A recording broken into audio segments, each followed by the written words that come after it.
So what's going on, everybody? Welcome back to the channel. Welcome to what's going to be a little fun fact video about what? Well, what's the one movie you always watch this time of year? A Christmas Story. No, not A Christmas Story. National Lampoon's Christmas Vacation. Why do you think I got the jersey on, the hat on? Yeah. So sit back and relax, grab an eggnog, clean out your shitters, and let's talk National Lampoon's Christmas Vacation. What are we waiting for? Let's go. Yeah, I don't like eggnog.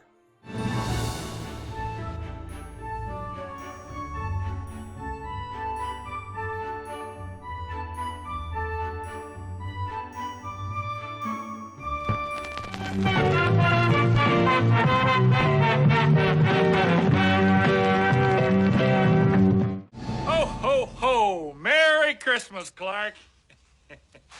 You about ready to do some kissing, huh? So what's going on, everybody? Welcome back to the JeffMan316 Pop Culture Reporter channel. I'm your host, as always, JeffMan316. Yeah, that's me, JeffMan316 Live. We usually watch movies or pay-per-views from wrestling on the weekends. Come by and join us. But in this video, we're talking National Lampoon's Christmas Vacation. Let's get into the fun facts. Like in the 1983 original Vacation film, Christmas Vacation is based on a short story that was entitled Christmas 59. It was written by John Hughes for National Lampoon back in December of 1980. This movie pays tribute to this fact when Clark becomes trapped in the attic and he pulls out a box of old home movies, including one that is actually labeled Christmas 59. Eagle-eye viewers might notice that when Clark is watching the film, it actually says Christmas 55 though. The Vacation movies made the song Holiday Road by Lindsey Buckingham famous. So why didn't this fan favorite entry in the franchise utilize that song? They instead decided to create a new opening title song, Christmas Vacation, which was written specifically for the film. I personally think that this new theme song is kind of catchy, and it might just be just as iconic as Holiday Road at this point. What do you think? So do you remember the old home movies that we talked about in the earlier fun fact? Well, if you look closely, the childhood home of Clark in those home movies may look familiar. If so, it's because it was the same house featured on the classic TV show Bewitched. But in fact, it's not really a house at all. It's part of the Warner Brothers studio lot that's known as Blondie Street, and the rest of the neighborhood homes are in that same lot. If the home of neighbors Todd and Margot looks even more familiar, it's because it was seen in another film around the same time. Their home is the same one occupied by Roger Murtaugh. You know who he is? I'm too old for this shit. It's the character from Lethal Weapon. So it's a very small Warner Brothers world. There are many unforgettable mishaps that occur in Christmas Vacation, but one actually caused a minor injury to Chevy Chase. You remember the classic scene of Clark attacking his own Christmas decorations? Classic. Well, Chevy Chase broke one of his fingers, particularly his pinky, while shooting that classic moment, according to E! News. I guess Chase really did take one for the team, as he did not let it stop him. The show really did go on, as they say. So Christmas Vacation marked the final film of Mae Questel. I apologize if I mispronounced her name. She played the lovable Aunt Bethany. She passed away at the age of 89 in January 1998. But did you know that she was even famous before this classic movie? Well, at least her voice was famous. She began her career as I got something that's gonna fix you right up. Here, try it. the voice of Betty Boop back in 1931. So in the closing chaos of this film, Ellen Griswold apologizes to Mrs. Shirley after Cousin Eddie kidnaps her husband, who was Clark's boss. Ellen assures her that this is our family's first kidnapping. I'm sorry, this is our family's first kidnapping. When in fact, it wasn't. It was probably at least their second kidnapping, because fans of the franchise have seen it before on screen. You know, back in the first Vacation film, the Griswold forced the security guard at Wally World, played by John Candy, at gunpoint to ride all of the attractions with them. So he was technically, I would think, kidnapped and dragged along with the Griswolds to enjoying America's favorite family fun park. We're not really violent people. This is our first gun. Am I wrong in that? So speaking of Clark's boss, Mr. Shirley, do you recognize him? You should, not only from this classic comedy and Caddyshack, but also from the original Vacation film. Yeah, he's Brian Doyle Murray, Bill Murray's brother. He played like the Scrooge-like character Mr. Shirley in this movie, and he played the much more minor character, but memorable, camp comfort clerk who rented the tents to the Griswold clan in the first installment of the franchise. So let's talk about some of the animal antics in the film.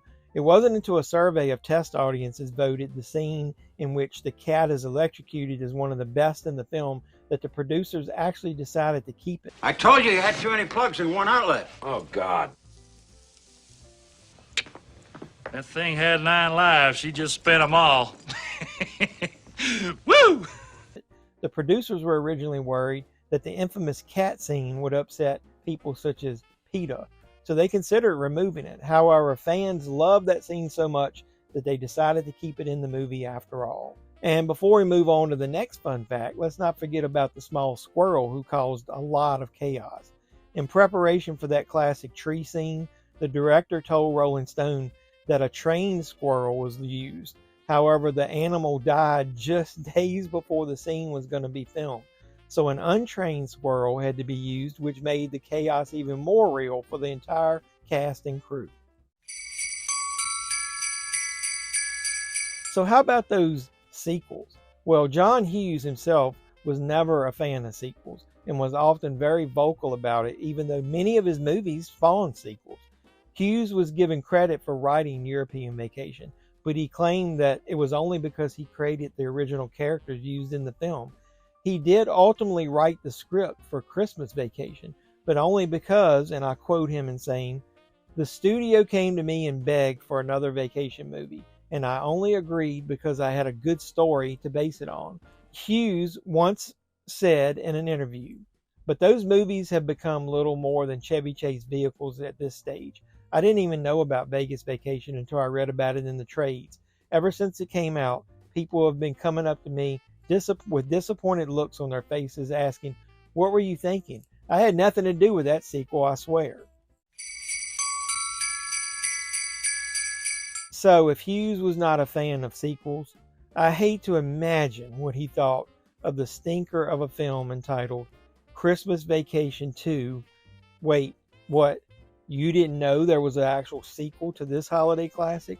Well, it's probably a good thing you didn't remember or know about it. I'd like to forget about it myself.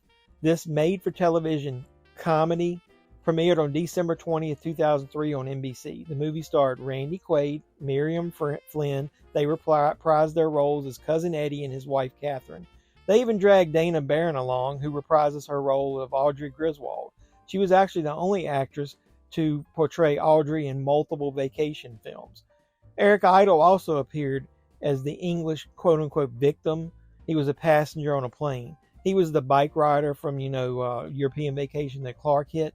This movie was such a stinker. Even though I'm not even a huge fan of the reboot of Vacation starring Ed Helms, or requel, whatever you want to call it, this one has to be the worst in the franchise.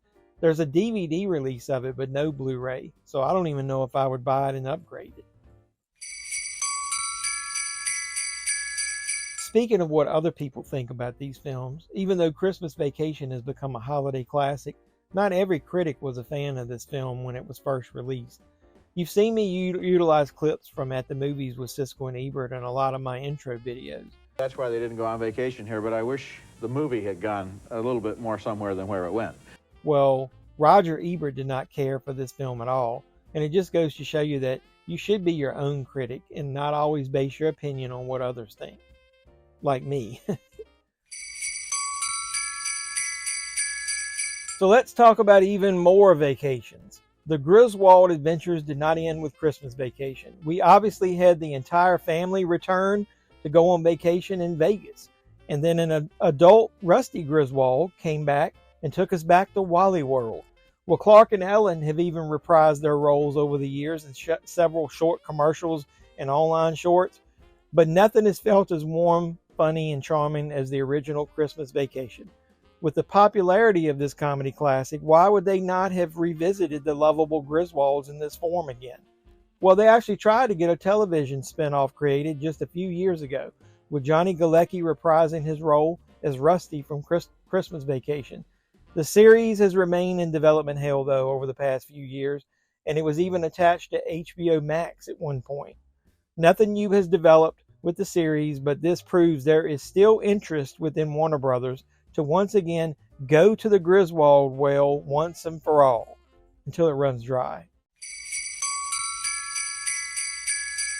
So that's my fun facts about Christmas Vacation. I hope you enjoyed them. Let me know in the comments down below, is Christmas Vacation in your normal holiday rotation of films? It sure is in mine. I think I've actually started watching that more than A Christmas Story. But with that being said, I really do appreciate you guys for supporting me. If you like the video or the channel, please always throw a thumbs up on the videos. That's the best gift you could give me. Well, maybe other than subscribing to the channel. But if you are a subscriber, don't forget to hit the notification bell. You'll know when I post new videos. So I really appreciate you watching this video. I hope you enjoyed it. Hopefully I'll do more of these type in the future. If you like them, put that in the comments down below. I hope you guys have a very Merry Christmas or Happy Holidays or whatever you celebrate this time of year. And I hope you have a great new year. And here's to keep growing the channel together going into 2024. I can only do this with great people like you supporting me. I love you guys. And until next time, boys and girls, this has been JeffMan316. I'm your pop culture reporter, and I'm signing out saying you guys be safe out there. Nobody's walking out on this fun, old-fashioned family Christmas. No, we're all in this together.